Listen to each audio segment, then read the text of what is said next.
పల్నాడు జిల్లా పిడుగురాళ్లలో ఓ వ్యాపారి భారీ మోసం చేశాడు. తక్కువ ధరకే బంగారం ఇస్తానంటూ జనం దగ్గర నుంచి భారీగా డబ్బులు వసూలు చేసిన రాజేష్ అనే వ్యాపారి బోర్డు తిప్పేశాడు. 8 లక్షల రూపాయల విలువైన బంగారం బిస్కెట్ను 7 లక్షల రూపాయలకే ఇస్తానంటూ నమ్మించిన వ్యాపారి స్థానికుల నుంచి భారీగా డబ్బులు వసూలు చేశారు.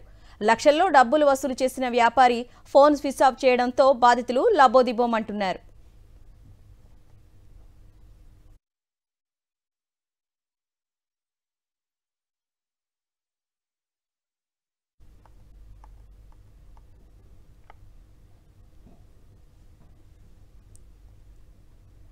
పల్నాడు జిల్లా పిడుగురాళ్లలో ఓ వ్యాపారి భారీ మోసం చేశాడు.